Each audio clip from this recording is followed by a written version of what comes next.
नमस्कार, news watch India में आपका स्वागत है और मैं हूं आपके साथ श्रेया राज।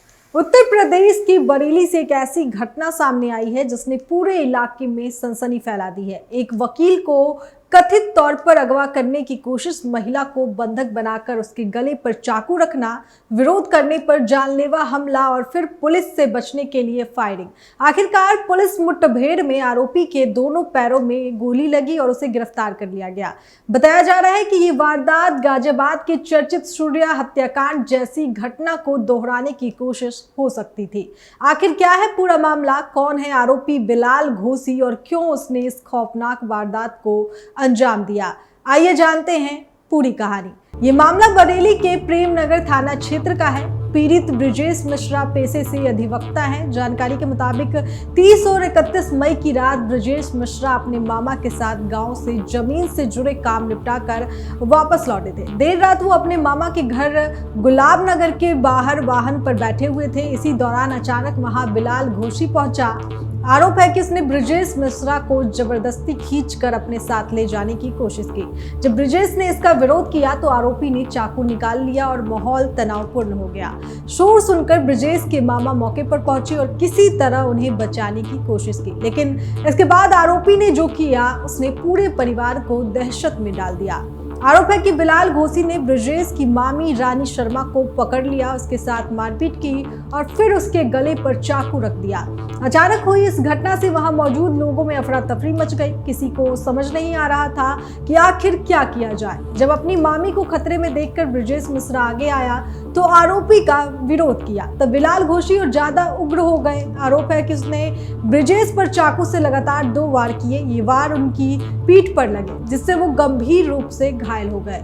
वारदात को अंजाम देने के बाद आरोपी मौके से फरार हो गया। 31 मई की प्रातः थाना प्रेम नगर पर एक व्यक्ति द्वारा यह तहरीर उपलब्ध कराई गई कि उनके तथा उनके परिजनों के साथ एक बिलाल घोसी नामक युवक द्वारा मारपीट की गई तथा जान से मारने की नीयत से चाकुओं से वार किया गया, जिसमें वह घायल हो गए। उनके द्वारा उपलब्ध कराई गई तहरीर पर 109 BNS समेत सुसंगत BNS की धाराओं में तत्काल मुकदमा पंजीकृत कराया गया तथा 2 पुलिस टीमों का गठन कर बिलाल घोसी की गिरफ्तारी हेतु रवाना किया गया। यह पुलिस टीमें लगातार दबिश दे रही थी।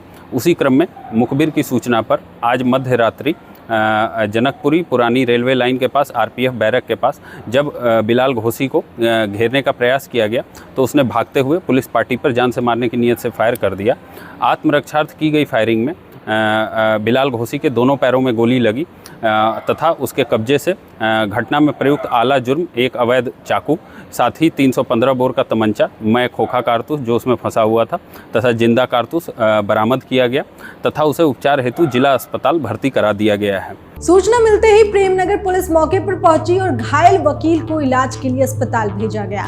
पीड़ित की शिकायत पर पुलिस ने मुकदमा दर्ज कर आरोपी की तलाश शुरू कर दी। परिवार का कहना है कि उनकी आरोपी से कोई पुरानी रंजिश नहीं थी। इसके बावजूद इस तरह का हमला बेहद चौंकाने वाला था। घटना के बाद परिवार में भय का माहौल बना हुआ है। घटना के बाद पुलिस लगातार आरोपी की तलाश में जुटी हुई है। आज सुबह पुलिस को सूचना मिली कि आरोपी बिलाल घोसी जनकपुरी क्षेत्र में पुरानी रेलवे लाइन के पास RPF बैरक के आसपास मौजूद है। सूचना मिलते ही पुलिस टीम मौके पर पहुंची और इलाके की घेराबंदी कर दी, लेकिन खुद को घिरा देखकर आरोपी ने पुलिस पर ही फायरिंग शुरू कर दी।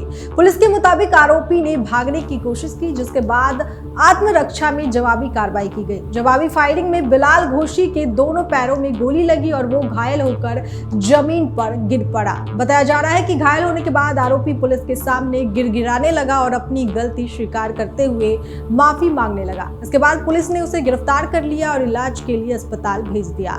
तलाशी के दौरान आरोपी के कब्जे से एक तमंचा, एक जिंदा कारतूस, एक खोखा कारतूस और घटना में इस्तेमाल किया गया चाकू बरामद किया गया। पुलिस अधिकारियों के मुताबिक बिलाल घोसी के खिलाफ पहले से चोरी, लूट और धोखाधड़ी समेत कई आपराधिक मुकदमे दर्ज है। जब बिलाल घोसी के आपराधिक इतिहास के विषय में जानकारी की गई तो उस पर लूट, चोरी, धोखाधड़ी समेत आधा दर्जन से ज़्यादा मुकदमे पंजीकृत पाए गए हैं। इस अभियुक्त के आपराधिक इतिहास के आधार पर शीघ्र ही इसकी हिस्ट्री शीट तैयार कर हिस्ट्री शीट खुलवाई जाएगी। साथ ही इस पर गुंडा एक्ट की भी कार्रवाई सुनिश्चित की जाएगी। अब तक इसके द्वारा कारित घटना के संबंध में जो पंजीकृत अभियोग हैं उसमें अन्य आवश्यक वैधानिक कार्रवाई थाना स्तर पर प्रचलित है। अब उसकी हिस्ट्री शीट खोलने और गुंडा एक्ट के तहत कार्रवाई की तैयारी की जा रही है। फिलहाल आरोपी पुलिस हिरासत में अस्पताल में भर्ती है और मामले की जांच जारी है। लेकिन इस घटना ने एक बार फिर ये सवाल खड़ा कर दिया है कि आखिर अपराधियों के हौसले इतने बुलंद क्यों होते जा रहे हैं। क्या ऐसे अपराधियों के खिलाफ और सख्त कार्रवाई होनी चाहिए? अपनी राय हमें कमेंट्स करके जरूर बताएं।